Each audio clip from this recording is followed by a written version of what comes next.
Assalamualaikum warahmatullahi wabarakatuh. Kembali lagi bersama saya Nur Hidayah di KPI Podcast. Nah, hari ini kita kedatangan narasumber yang spesial nih. Ya, mungkin teman-teman semuanya belum pernah lihat ya. Dan kita juga baru pertama kali mengundang beliau. Dan kalau nggak ketemu langsung nih asing ya. Mungkin di jalan nggak akan negur gitu mungkin. Nah, jadi beliau ini adalah Bapak Nurparta SSTP MAP. Nah, beliau ini akan mengisi narasumber dengan tema tantangan dan peluang dakwah di era digital Gen Z. Nah, untuk teman-teman Gen Z nih bakal tahu apa-apa aja yang akan kita bahas, terutama di dunia dakwah ya. Nah, Bapak gimana nih kabarnya? Alhamdulillah baik. Alhamdulillah. Mungkin Bapak panggil nak aja. Soalnya kita mahasiswa, mungkin Bapak lu senior jauh. Siap. Nah, jadi untuk yang pertama ini mungkin Bapak nanya-nanya seputar biodata diri lah sedikit-sedikit gitu. Bapak asli Ranai? Enggak juga. Enggak juga. Kalau kelahiran saya di Jakarta kelahiran. Cuma datang ke Natuna ini tahun 95 dulu. Oh, tapi lumayan lama ya Pak? Nah, dari tahun 95. Merantau gimana? Ya, Desember 95 Iya. kami masuk ke Ranai. Di waktu itu kita langsung ke Batubi. Sebetulnya saya anak Batubi juga. Oh, ada Batubi. Karena lama tinggal di Batubi. Ya, Batubi itu kan daerah transmigrasi ya. Iya. Transmigrasi, orang tua kebetulan dulu dari Jakarta tertarik mengikuti transmigrasi ya sampailah Iya. ke Natuna di saya. Oh, gitu. Ya, Kirain sedikit ya. Ya, merantau gitu ya Pak. Kirain tadi Bapak asli Ranai. Tapi memang jujur kalau melihat muka Bapak ini nggak asing sih. Pernah ketemu di mana nggak tahu ya. Pasaran berarti ya. Iya, nggak juga. Nah, jadi hari ini Pak kita akan bahas tentang tantangan dan peluang dakwah di era digital Gen Z. Nah, seperti yang kita ketahui bersama, kalau di era digital ini kan banyak nih tantangannya, terutama ya perihal teknologinya lah yang sangat canggih gitu kan. Apalagi kita untuk prodi komunikasi dan penyiaran Islami kan harusnya bisa berdakwah gitu. Nah, mungkin hari ini Bapak bisa memberi motivasi dan sharing-sharing seputar dakwah gitu. Untuk yang pertama mungkin peran komunikasi dalam dakwah di era digital itu bagaimana Pak? Oh iya. Kalau dibilang perannya komunikasi dalam dakwah di dunia digital ini sebenarnya besar sekali. Cuma kita harus pahami dulu nih komunikasinya. Iya, garis besarnya gitu. Nah, komunikasi itu bisa dikatakan terbagi 4 nih. Komunikasi verbal itu ini seperti kita nih, tatap muka, secara langsung gitu ya. Nah, itu melalui suara kita langsung berbicara. Ada juga nonverbal. Nonverbal itu kita melalui konten-konten segala macam. Yang ketiga itu ada interpersonal, komunikasi interpersonal. Dalam artian biasanya nih interpersonal ini seperti yang jadul, zaman-zaman dulu. Iya. Orang berdakwah ini harus ada apa jamaahnya. Nah, itu interpersonal. Juga ada namanya komunikasi massa. Nah, komunikasi massa ini bisa dikatakan seperti kita nih. Kita melalui platform-platform yang ada nih, mungkin di X, Instagram, mungkin di TikTok, di YouTube gitu ya. Makanya sekarang banyak yang bermunculan ini. Mungkin kita tahu seperti Ustadz Adnan Hataki. Kalau nggak ada platform kayak gini kan mungkin nggak pernah kenal sama Ustadz Hidayat, Ustadz Somad. Itu kan munculnya dari media sosial semua. Jadi ini yang dikatakan media komunikasi massanya gitu. Jadi kalau dikatakan perannya bagaimana, luar biasa sebetulnya. Komunikasi kan ini intinya kita menyampaikan informasi nih atau barter informasi gitu. Itu perannya. Jadi dengan kondisi teknologi yang luar biasa sekarang nih ya, bahkan dunia kita katakan ini ada di genggaman kita, ada di tangan kita nih, ada di barang seperti ini aja gitu.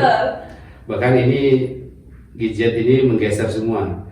Televisi udah digeser, media massa udah digeser, koran-koran kan udah nggak ada lagi. Nggak ada, mungkin ya, di rumahnya yang biasanya banyak koran udah sekarang nggak ada lagi. Semuanya digital kan? Iya, betul. Makanya sangat luar biasa nih kalau dikatakan perannya gitu.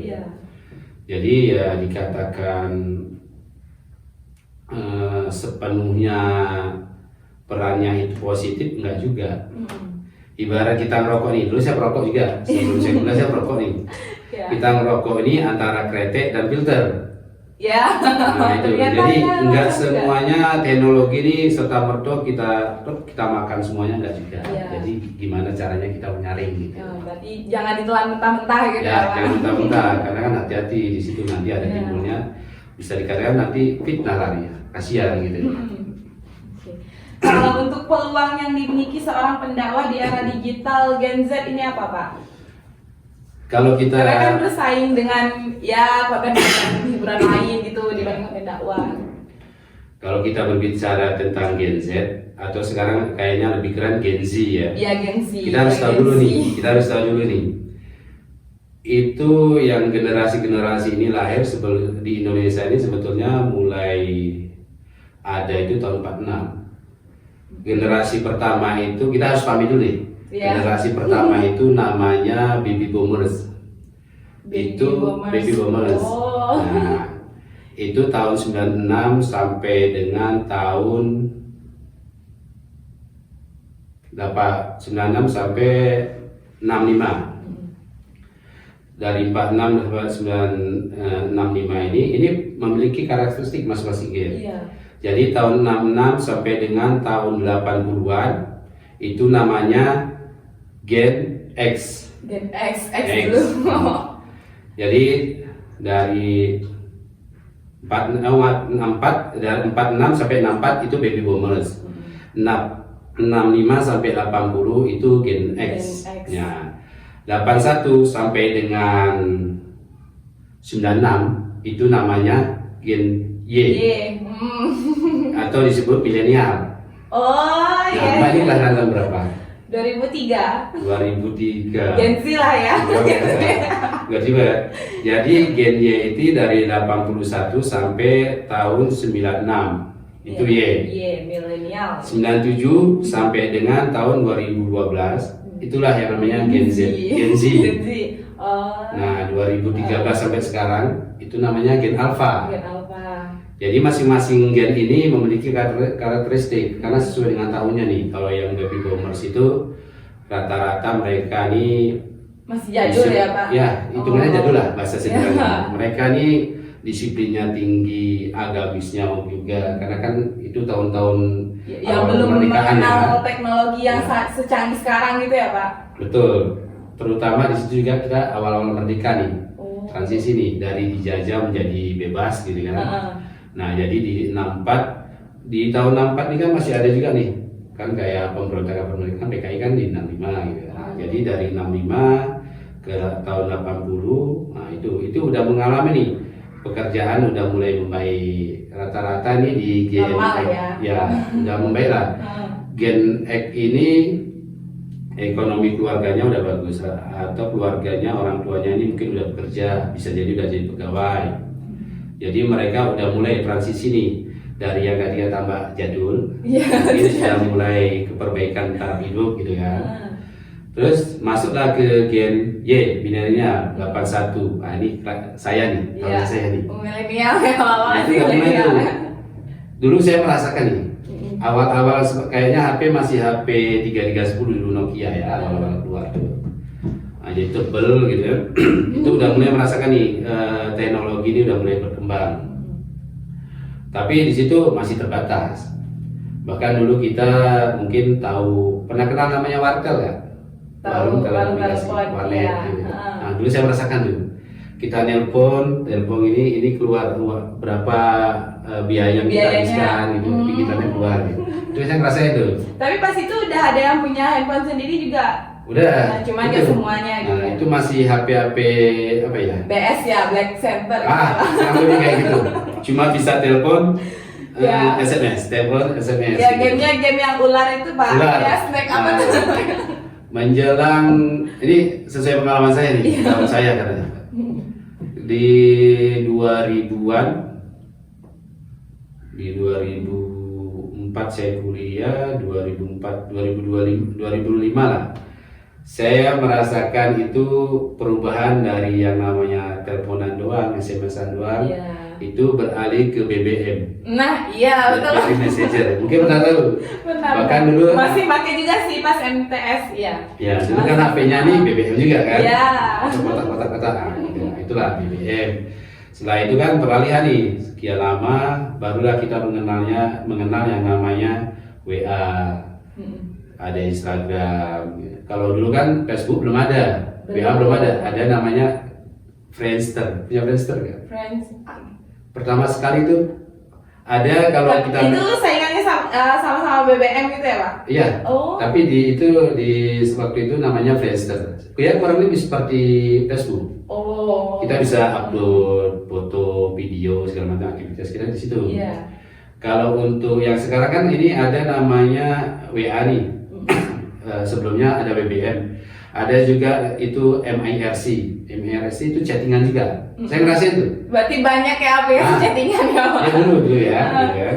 Saya ngerasain zaman kuliah itu kan saya menggunakan tuh. Jadi kenal orang di misalnya di Papua, di Kalimantan itu lewat situ. Oh, jangkauannya jauh ya. Kalau WA kan sekedar kontak yang kita punya Yang kita gitu kenal aja kan. kan, Nah, ya. ini menyeluruh gitu bisa semua. Ini yang namanya IMIRC itu dia seperti apa ya? Kita bisa nanti kan tertuang apa nih tampilannya nih kita mau chatting siapa sih? Waktu itu kan masih bujang nih. Oh, siap. Nah, masih zaman kuliah kan? Iya. Setting kenal si A, saya lihat namanya aja, oh ini ada tandanya plus ke bawah berarti kan perempuan. Oh. Kalau ke atas kan laki. Iya. Nah, kita cari aja karena saya laki-laki, tentu saya cari yang perempuan. Kan? Iya. Jadi nah, itulah ketemulah kawan-kawan. Jadi nggak harus itu aja, maksudnya kawan-kawan. Kebetulan saya dulu di Jatinangor kuliahnya, Iya. jadi sering komunikasi juga dengan kawan-kawan yang pernah di Magelang, di Akmil. Kita komunikasi nih, Ten, alhamdulillah. Di situ persaudaraan terjalin. Makanya dengan adanya perubahan yang sangat fenomenal seperti sekarang ini kan, dunia di tangan kita ini sebetulnya peluangnya lebih besar loh. Yang penting kita hanya ada satu aja, ada dua, jaringan dan paket aja. Betul. Jaringan dan paket aja gitu kan. Iya. Kita bisa viral. Karena sekarang ini, mohon maaf nih, kalau dihukum mungkin adanya no viral, no justice. Iya. Ya. Tapi kalau di dunia apa ya, medsos, no viral, no viewer. Nggak ada yang nonton kalau nggak viral. Betul. Jadi kita harus viral dulu. Viral itu kan banyak nih. Iya. Jadi sekarang yang namanya kita berdakwah, itu kan sebetulnya nggak harus ngomong tentang agama. Iya. Nggak harus tentang agama. Kita berpenampilan nih, style kita. Mungkin saya pakai kopiah, mungkin Mbak Nur ini pakai jilbab. Iya. Ini salah satu dakwah sebenarnya. Jadi kita harus geser mindset yang ngira dakwah itu hanya ceramah aja. enggak gitu. harus kayak gitu. Gambar kita bisa jadikan dakwah. Dunia pengajar, kayak dosen, guru segala macam, itu bisa berdakwah deh sebetulnya. Malah lebih enak mereka berdakwah. Ya, kan? Karena dakwah itu kan kayak menyiarkan kan, Iya. menyiarkan apa yang Kita baik. kan adanya tiba Nggak balik harus, menyampaikan. Intinya komunikasi ini menyampaikan, apa Iya. menyampaikan kan. Betul. Kalau zaman dulu mungkin pendakwah yang kita paling sangat kenal fenomenal sekali mungkin Haji Zainuddin. Iya, Zainuddin. iya, Alhamdulillah. Nah, itu diturunkan anaknya lagi nih. Namun sayang anaknya nggak se-booming Pak Haji Zainuddin MZ-nya. Itu mungkin karena peluangnya ini nggak dimanfaatkan ya mungkin. Beliau hanya tampil-tampil di televisi ini swasta aja kan, beberapa kali saya lihat. Sementara di medsos kayaknya belum kelihatan sih. Iya, kurang. Nah, itu dia peluangnya besar sebetulnya. Nah, tantangannya kalau kita ya tantangan, Iya. ya, tantangan tadi kan. Tantangan dan peluangnya. Gitu. Tantangannya itu jadi seperti di awal kita sampaikan, jangan ditelan mentah-mentah. Karena kan informasi yang kita dapat dari digital, dari internet, itu kan bisa jadi itu hoax. Iya. Maka kita sebagai, apalagi khususnya generasi muda nih, jangan segala sesuatu itu jangan kita mengaji. Dakwah itu kita sebelum dakwah kan kita ngaji dulu, belajar dulu. Ya. Kalau dulu kan bahasa belajar itu ngaji. Zaman saya ngaji dulu yang benar. Ngaji itu jangan di medsos. Sekarang ini mohon maaf nih, mungkin di Gen Z atau di Gen Alpha nih lebih banyak itu ngajinya ke medsos. Iya, Mungkin di pasti. TikTok. Apa-apa, apa-apa HP. Ya, apa-apa mungkin di TikTok, mungkin di YouTube segala macam itu. Itu belum tentu informasi yang kita dapat itu real di lapangan. Makanya tadi kita harus bisa memfilter nih. Makanya kita pilih kretek atau pilih filter kalau ngomong gitu kan. Filter ya Pak? Enggak, kalau dibilang enak karena bisa merokok. Iya. Lebih enak kretek. Oh. Karena semuanya masuk nih, racun semuanya masuk gitu. Sama dengan informasi sekarang nih, semuanya masuk gitu. Kalau kita nggak memfilter nanti ujungnya kembali ke kita. Tadi rokok nih, rokok, kretek kita masuk kan berbagai racun masuk nih. Iya. Akhirnya kita yang terima, sama dengan informasi kita terima, kita telan bulat-bulat, kan kita juga nanti. Iya, positif negatif Nah, masuk semuanya. Nggak makanya segala jadi sesuatu pilih dulu. Gitu. Benar, segala sesuatu itu kita harus pertimbangkan nih, baik buruknya. Kalau kita mau melakukan sesuatu, alangkah baiknya apa? Kalau baik kita selalu siap terima. Betul. Tapi kalau buruk kita siap nggak terima? Belum tentu siap. Belum tentu siap dengan konsekuensinya. Nah, gitu. itu dia. Sebenarnya. Gitu. Berarti harus Betul. pandai-pandai memilah dan memilih gitu Nah, ya Pak. betul. Kalau untuk hal-hal yang harus dimiliki oleh seorang pendakwah di era digital Gen Z ini apa Pak? Mungkin kayak tamengnya lah Iya. menghadapi era digital ini. Sebelum kita berdakwah lah intinya. Nah, iya. Ya, tentunya di sini kita perlunya ilmu. Perlunya ilmu itu didapat dari mana? Perlunya guru. Ngaji dari ini. Iya, ngaji dulu. Ya, ngaji dulu. Kita cari, itu makanya kita cari gurunya siapa nih. Kita jelas ijazah ilmu dari dia itu yang kita dapat apa jelas. Ada orangnya. Iya. Kalau dengan teknologi dari TikTok, dari Facebook, dari macam-macam lah. Itu kan hanya konten. Kita nggak tahu, bahkan itu bisa memecah belah akidah sebenarnya. Sekarang banyak nih. Misalnya menceritakan si Ustadz A seperti ini, padahal itu dakwahnya betul. Kan banyak nih media-media ini, ya kita Allah Iya, bisa betul. Kayak ibaratnya apa bahasanya sekarang buzzer ya, yang Ah, kayak yang tim yang pro dan yang kontra kontranya gitu gitu kan. kan. Nah, kalau dulu mungkin di zaman pilpres dulu ada cebong, ada kapret. Dulu itu bahasa politik dulu, tapi kita nggak pakai itu. Gitu. Ya, yang penting kita ada guru, ngaji dulu, cari gurunya yang betul. Kalau kita berbicara, kita belajar, alangkah baiknya itu seorang murid, siswa itu mendatangi gurunya, bukan guru yang datang ke siswa. Itu ada. Iya, betul. Makanya sekarang ini Pak, itu adab itu lebih penting daripada ilmu. Adab dulu baru ilmu, kan gitu loh. Kalau kita lihat di zaman lampau, di zaman kenabian, ada sahabat Nabi, mungkin tahu yang namanya Khalifah Ali bin Abi Thalib, ini terutama untuk anaknya. Iya. Beliau pernah berkata, didiklah anakmu pada zamannya, karena mereka diciptakan itu bukan pada zaman kamu. Artinya apa? Ini relevan dengan keadaan sekarang. Mungkin kalau Mbak ini kan di Gen Z ya, Iya. 2003 2003. Gen Z ya. Saya di Gen milenial Y kan ya. Mungkin orang tua saya dulu kan di tahun 45-an, itu berarti baby boomers. Iya. Kan nggak mungkin saya dididik sesuai dengan tahun 45 kan, Iya. mungkin juga gitu kan. Makanya saya dididik dengan pada tahun 80-an. Nah itu sama dengan saya juga sudah punya 2 orang anak. Saya kan nggak mungkin anak ini saya didik dengan cara saya dididik orang tua saya tahun 80-an. Dulu saya nggak ngaji, benar. Saya Iya. ngerasain, dulu saya nggak ngaji. Di tangan bapak saya ini megang rotan. Betul, itu saya ngerasain. Iya. Kalau saya nggak lari, nggak dikejar, wah itu kena tuh. Pernah nggak? Mungkin nggak tahu ya kalau perempuan. Kalau laki dulu ibu saya nih, ini cabang. Ini kalau udah marah, ini ditarik nih, meringis kita ditarik. Ini paling sakit. Oh, Saya daripada masih- di jawab telinga gitu. Bukan cewek lagi ini, Iya, di- sampai cabang ditarik tuh. Kadang sampai nangis tuh. Main terus nggak ngaji, itu dia. Jadi luar biasa dulu. Agama itu dinomorsatukan. Pendidikan militer sejak dini. Nah, bisa dikatakan gitu. Tapi itu kan tujuannya untuk ke mental sih Iya, sebenarnya. betul. Ternyata dengan didikan yang seperti itu, memang ada sih ininya ke pribadi saya gitu kan. Jadi mental kita nih nggak gimana ya, nggak cengeng lah itu. Ini mohon maaf nih, mohon maaf. Nggak apa-apa, Pak. Nah, mohon Berarti maaf. memang sesuai dengan zamannya Ya, gitu ya. harus Karena sesuai kalau dengan zamannya. memang kalau di zaman sekarang tuh kalau kita samakan dengan zaman dulu ya mungkin bisa diterima. Kalau sekarang kan kayak apa-apa Oh, misalnya tadi, disentil dikit kan mungkin kayak nah itu Pak. Nah itu dia.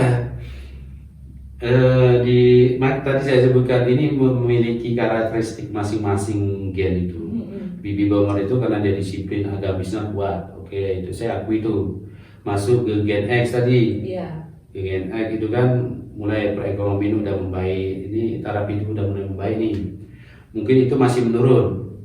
Masuklah ke gen saya nih, ke milenial. Iya. Teknologi udah mulai nih kan.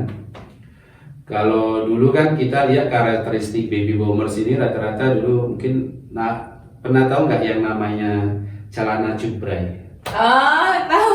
Yang- Itu lagi booming lagi tuh sekarang, Pak. Iya sekarang kan, Iya. nah, celana yang bawahnya ini lebar, Lebar. ya. Tapi Rambut kalau dulu, gondrong, iya. ya kan? Tapi jujur kalau dulu kita Laki-laki lihat, itu dipakai laki-laki guys. Laki-laki. Sekarang kan dulu. tapi dulu walaupun seperti itu kesannya kayak preman ya, kesannya Iya. rambut gondrong, serem enggak. Tapi jujur, kayaknya tato-tato nggak ada deh. Bersih Iya. banget. Pernah nggak? Ya pernah, kalau rata-rata lihat apa film-film yang jadul itu Pak, Nggak ada tato. nggak ada. Nggak ada tato kan? Iya sih. Jadi ini karena ke teknologi ini udah luar biasa nih. Jadi masuk ke generasi X tadi, nah itu udah mulai nih mereka bekerja. Dulu kan kalau di generasi X, ya mereka udah kayaknya udah mulai style-stylenya berubah nih. Dari yang cutbray itu udah mulai ke pakaian formal kantor gitu kan, udah pakai Salam jas, polo, ya kan? udah mulai pakai jas. Nah, jadi masuklah ke generasi milenial nih. Kalau saya ingat kayaknya generasi milenial setiap berfoto itu ada kodenya, pasti begini. Gen Z sekarang pasti begini. Gini. Iya nggak? Iya nggak? Kalau cowok gini Pak. Nah, begini ya. Ini gen alpha ini luar biasa nih kalau saya lihat. Apa? Ada yang tahu? Apa tuh Pak? Nggak kepikiran tuh, nggak kebayang. Masa nggak tahu? Lidahnya keluar. Oh, iya. Pasti begitu kan? Rata-rata kalau Udah foto, terusin. nah ini kan Yang ini nggak sama tahu, nih. bercanda. Generasinya kan Gen Z. Dulu ya saya ngerasain dulu setiap saya foto mesti saya begini. Oh, berarti zaman Bapak tuh gini ya? Begini. Oh, udah gini. Saya merasa setiap saya foto mesti begini. Nah, sekarang rasanya saya begini. Oh iya, yang gen alpha ini selain bibirnya, lidahnya keluar, Iya, melek. dia udah mulai gini. Sekarang iyo. Oh, iya. Kan gini kan. Nah, tapi kan rata-rata kalau kita lihat di TikTok gimana, pasti lidahnya keluar nih. Cewek di rata-rata. Iya enggak? Ini kita belum bicara fakta gitu kan. Iya. Nah, ini karakteristiknya masing-masing gitu. Mereka punya gitu. Betul. Jadi inilah peluang dan tantangan tadi kalau kita ingat. Dia selain punya guru, dia harus siap. Siap dalam artian pendakwah ini bisa juga dibully loh. Betul. Bisa Ada yang dibully. nggak menerima. Misalnya nggak suka sama orangnya, tapi kan ada yang mata mungkin hadis atau apa ya, pokoknya jangan lihat orang yang menyampaikan, tapi lihat apa yang dia sampaikan gitu. Nah itu dia. Kalau dia serta merta ngambil informasi semua dari media sosial, gitu kan, terus disampaikan lagi. Nanti kan, apalagi dia lagi live nih, kan dia bisa diserang. Berarti phishing dia kena nih. Betul. Dibully pastinya. Orang dibully itu lebih parah loh punya ini bebannya daripada kita diomelin sama emak bapak gitu. Betul. Ya. Kayak gimana ya? Pikirannya Depresi. sampai larinya walaupun depresi. hanya ketikan mereka tapi kan. Ya, kalau dulu kan bahasanya itu mulutmu harimaumu. Kalau sekarang jempolmu. Iya, jempol. Nah, hati-hati, jempolmu itu harimaumu gitu kan. Nah, itu dia, itu peluang dan tantangan. Jadi selain dia punya ilmu, dia harus siap mentalnya dulu nih. Iya. Jadi siapkan juga di situ nanti yang namanya kalau kita udah yang namanya booming, udah viral, tentu kita ini bakalan katakan tenar lah. Iya, terkenal gitu ya. Kan sekarang ada YouTuber, ada TikToker, ya, apa macam-macam lah sekarang bahasanya. Iya. Gimana saya ngikutin. Nah kita harus siap nih. Kita siap nggak tuh menjadi seorang figur? Jadi jangan sampai kita apa yang kita ucapkan ini itu bakalan berbalik ke kita lagi. Iya. Nah, Kayaknya itu misalnya makanya. dia mungkin misalnya dia menceramahi bukan menceramahi, mendakwah kalau yang dia sampaikan itu mungkin nggak boleh gini, tapi dia sendiri Ya, jadi melakukan seperti itu. gitu kan. Nah, itu dia. Jadi dia harus jadi public figurnya. Dia siap enggak? Setidaknya emosinya nih harus stabil lah. Betul. Jadi jangan makanya tadi saya bilang kalau untuk yang baik kita selalu siap terima nih, yang buruk kita selalu bisa dikatakan nggak akan siap gitu. Pasti. Dia terkenal, ya kan, terkenal. Biasanya kalau bahasa kita laga. Gaya. Iya. Tapi pada saat kita ada satu misalnya kita kena protes, kita siapa nih menjawabnya? Nah itu dia, itu tantangan sih sebenarnya. Apalagi di Gen Z sekarang. Gen Z. Betul sekali. Kalau lebih spesifiknya Pak, perbedaan dakwah zaman dulu sama zaman sekarang itu apa sih? Wah, yang paling ininya spesifik kita lihat kan, dulu nih secara langsung nih. Dulu orang berdakwah pasti ada jamaahnya. Betul. Biasanya itu di masjid. Biasanya nih, kalaupun ada di area terbuka itu sesuai dengan undangan. Kalau sekarang kan gampang, dimanapun kita, bahkan di kamar kita sendiri sebelum tidur mungkin, kita bisa berdakwah, kita bisa live. Bedanya gitu. Kalau dulu kita ngomong ada orangnya. Akur, betul. Ya. Kalau sekarang lagi enggak, kita ngomong itu kayaknya sama dinding aja kan. HP-nya kan nggak kelihatan kalau kita live, kita lagi nggak kelihatan dulu. Jadi perbedaannya tuh kalau dulu secara langsung nih, jadi kontak langsungnya turun menurun hubungan dua arah gitu dua arah. sama jamaahnya. Ada yang menyampaikan, ada yang menerima. Karena kan ya dulu kan karena teknologi juga belum ada nih. Bahkan itu dari zaman kenabian dulu. Ya Islam bisa berkembang sampai sekarang ini. Itu dari mana? Pasti dari mulut ke mulut. Ya kan dari mulut ke mulut. Kita tahu Ramadan itu dari mana? Pasti dari ajaran orang tua. Orang tua dari mana? Mungkin dari ustadz dulu, sholat, Jumat, segala macam diceritakan nih. Kita bisa tahu Maulid Nabi itu dari mana? Kalau bukan dari mulut ke mulut, dari ceramah gitu kan. Cuma kan sekarang ini ceramah ini bukan jadi barang konvensional lagi gitu. Kayaknya kalau seorang pendakwah atau penceramah ini tidak bisa mengimbangi teknologi yang ada atau menguasai teknologi yang ada, kayaknya dia bakal ketinggalan. Sama dengan juga pendakwah yang melalui media sosial nih, teknologi. Kalau dia nggak bisa menjadi dia itu harus bisa sebagai pendakwah, namun dia juga harus bisa menjadi seorang content creator. Karena ini content creator ini macam-macam nih, banyak jenisnya, ilmunya masing-masing. Jadi kekurangan orang pasti kita punya, kekurangan kita pasti orang lain yang punya. Makanya kita harus belajar nih. Hidup itu harus belajar. Kalau dulu kan ada pepatah mengatakan belajarlah dari ayunan sampai dengan liang lahat. Bukan dari ini sekedar ilmu dari sampai negeri Cina, itu hadisnya lemah itu. Nggak ada sebenarnya hadisnya. Tapi ada tuntutlah ilmu dari ayunan sampai dengan yang lahat. Itu betul. Jadi dimanapun kapanpun kita ini hidup, di situ kita sebetulnya proses belajar. Nah itu dia. Jadi kita proses terus. Saya mungkin hitungannya ya hitungan jatuh juga sih. Saya kan agak 80-an teknologi sekarang. Otomatis saya harus bersaing nih dengan anak. Jujur aja, Mbak, anak saya lebih mahir main HP daripada saya. Pernah suatu saat HP saya ini saya kunci. Itu pakai sidik jari, pakai password. Saya nggak tahu caranya dia gimana, bisa dibuka semuanya. Bener, bisa dibuka. Makanya saya nggak nanya gimana bukanya. Nah itu saya juga bingung gitu kan. Atau bahkan nih HP saya dari game aja lah, kita berbicara game. Nah, mungkin game online banyak di HP saya. Ada 2-3 biji ada di HP saya. Nanti lagi untuk kerja, mungkin lampu mati, wifi mati, paket lagi sekarat, nggak mau saya main apa yang ini ya, yang permen-permen tuh, Candy Crush. Sampai sekarang saya main. Sementara kalau anak saya nih, yang gen Alpha nih, Gen Z sekarang, kalau nggak FF Fire of Fire, ada PUBG kan, Mobile Legends kan sekarang. Minecraft itu. Ada. Kadang kalau hari ini kebetulan saya kan ya agak kolot nih. Saya sama ibunya agak kolot. Anak boleh main itu kalau di waktu sekolah itu hari libur aja. Dia bebas main sampai jam 11 malam. 11 malam nih, kasih waktu 11 malam. Itu kalau dia main itu nggak tahu gimana itu dia ngomong sendiri nih dia, rupanya dia mabar, main bareng. Dikirainnya ngomong sama siapa? Nah, itu gitu kan? kadang ini berdua nih main di kamar berdua nih teriak-teriak gitu kan. Dia main, dia gengnya sendiri, ini yang adiknya gengnya sendiri, kakaknya gengnya sendiri gitu. Waduh, dalam arti kan ini luar biasa nih. Rupanya di situ mereka berinteraksi, itulah luar biasanya sekarang. Makanya jangan hanya dipakai untuk yang seperti itu aja, hanya untuk hiburan, tapi dengan ada teknologi seperti ini yang luar biasa ini, nah ini dakwah ini perlu kita sampaikan. Nggak harus kita berbicara agama aja gitu. Tadi penampilan kita oke, kita harus sampaikan penampilan kita, menunjukkan. Ini contoh kopiah nih.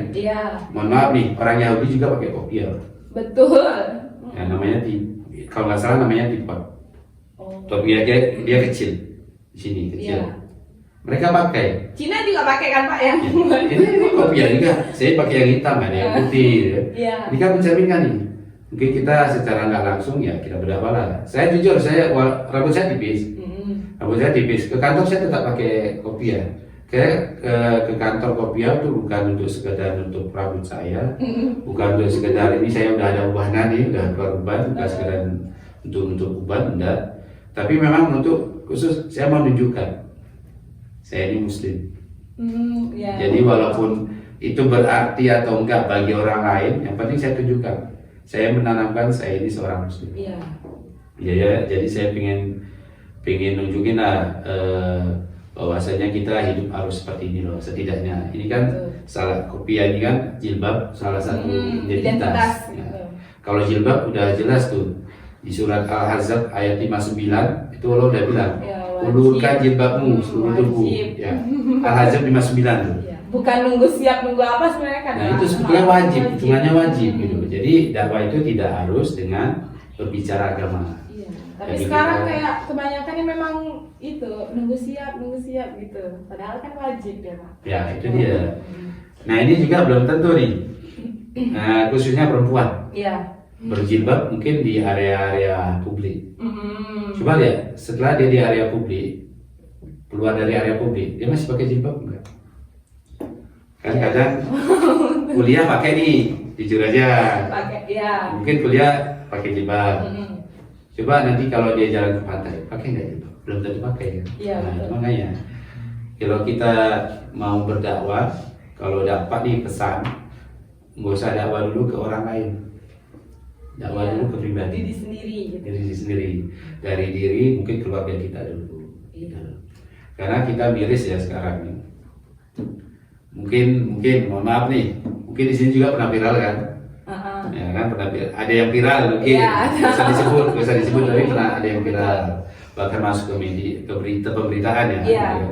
Itu karena apa? Itu kayaknya dia terpaksa gitu. Makanya segala sesuatu ini kalau bisa kita jangan ada keterpaksaan karena ada panggilan jiwa lah, keikhlasan. Jadi insya Allah itu kalau ini kita jadikan sebuah kewajiban bukan sebuah pemaksaan, itu nanti lambat laun ini akan merubah pribadi kita gitu. Makanya ilmu itu adab itu lebih utama daripada ilmu. Adab ini kan tata krama. Nah itu yang harus kita utamakan gitu. Sebagai closing statement untuk sesi kali ini, apa harapan Bapak untuk pendakwah di era Gen Z ini? Kalau untuk teman-teman di Gen Z ini ya, rasanya kita harus tadi saya berbicara rokok. Kita kalau menerima sesuatu itu kalau bisa kita saring lah. Saring itu jangan hanya sekedar ini betul ini enggak gitu. Ini ada orangnya ini enggak. Tapi kita lihat itu. Kita menerima sebuah informasi baru itu. Kalau kita sebarkan kepada orang lain, kalau kita teruskan, itu efek untuk orang lain itu seperti apa? Apakah efeknya itu akan membuat orang lain itu semakin mungkin membaik, atau ada perubahan, atau bahkan untuk memadamkan dia atau mengucilkan dia segala macam gitu kan? Karena kan sekarang ini kan bisa jadi yang kita terima itu sebetulnya kayaknya kebenaran, padahal itu fitnah. Dengan adanya itu kan bisa jadi mungkin harga diri dia orang lain itu jatuh, mungkin keluarganya, harga dirinya kena segala macam. Makanya itu kita harus bisa terima tuh, kita harus bisa memfilter gitu. Kalau memang kita mau mendakwah, ada baiknya kita ngaji dulu, Ya, betul. cari gurunya dulu. Kalau kita merasa kita udah siap, barulah kita salurkan. Dan kalau itu udah kita salurkan, ada kalanya juga kita harus bisa memanage diri kita sendiri, dalam artian Ya. kalau kita nanti udah berada di titik atas, kita bakal seperti apa nih? Kita akan lagak kah? Ya, harus ada. Atau kita tawaduk kan? Rendah hati kan gitu. Nah, itu kita harus tahu nih, kita harus bisa memposisikan diri. Dan juga dari kita nanti sudah berada di posisi atas itu, kita siap gak menerima konsekuensi itu? Kita jadi publik nih, public figure nih. Kita bisa gak menjaga kepercayaan publik itu kepada diri kita? Betul. Apa yang kita ucapkan setidaknya itu sudah kita laksanakan, gitu kan? Atau mungkin yang namanya orang ada pepatah, satu orang kawan itu kayaknya 1000 kawan itu kayaknya sedikit, satu orang musuh itu kayaknya banyak sekali. Itu pepatah lama tuh. Itu betul. Ini dengan ada pepatah itu sebetulnya gimana ya mengindikannya? Kita mungkin ada orang yang setuju dengan kita, Iya. dan tentu ada yang kontra dengan kita. Betul. Jadi nggak usah cari. Kalau kita apa ya? Kalau kata Khalifah Ali Ghazali, orang yang suka dengan kita, tanpa kita harus kasih saya seperti ini loh, saya seperti itu, dia akan tetap suka dengan kita. Betul. Dan orang yang nggak suka, walaupun kita kasih bukti seperti apa, saya nggak seperti itu loh, kita nggak seperti ini, dia tetap aja benci dengan kita. Itu terjadi. Makanya kita harus bisa memposisikan itu. Kita bakal berada di mana nih? Kalau udah di atas itu, kita mampu nggak untuk berdiri di anggaplah di karir kita yang sudah mentereng gitu, Iya. sebagai anggaplah YouTuber kayak TikToker kayak gitu kan, kita pakai platform yang mana nih? Iya. Atau pakai X yang mana gitu kan? Kita siap nggak untuk menerima konsekuensi yang positif dan negatifnya gitu. Jadi cari gurunya dulu, perdalam ilmunya dulu, baru sampaikan. Kalau udah disampaikan, kita bisa nggak memposisikan diri kita itu di situ sebagai public figure. Itu kan sekarang banyak nih public figure nih, baru dikritik sedikit, mulai marah. Iya, langsung baperan. Baperan lah gitu kan, bahasa sekarang baperan. Dan setelah itu, dengan situasi yang ada ini, kita juga harus bisa menguasai teknologi itu. Jadi tadi content creator banyak nih, kita harus bisa memformulasikannya ini seperti apa nantinya. Jadi jangan monoton aja gitu. Jadi ilmu kita, ilmu komunikasi kita perbaiki, ilmu teknologi kita kembangkan lagi gitu. Mungkin dari baca, dari nonton yang lain gitu kan. Nah, yang lebih bermanfaat. ya, yang lebih bermanfaat. Jadi jangan serta-merta kita udah punya gadget, punya teknologi, udah kita pakai itu aja. Gitu. Untuk mengharapkan ini semua gitu. Ya. Baik Pak, terima kasih untuk sesi kali ini. Dan jangan lupa pokoknya ngaji dulu ya Pak. Ngaji dulu, sebelum betul. berdakwah gitu. Oke, sekian untuk hari ini. Terima kasih pada Bapak narasumber Terima yang kasih. sudah meluangkan waktu yang sangat berharga ini untuk kita semua. Sudah pembahasannya sangat-sangat bagus dan menarik untuk kita terapkan dalam kehidupan sehari-hari. Terima kasih. Wassalamualaikum warahmatullahi wabarakatuh.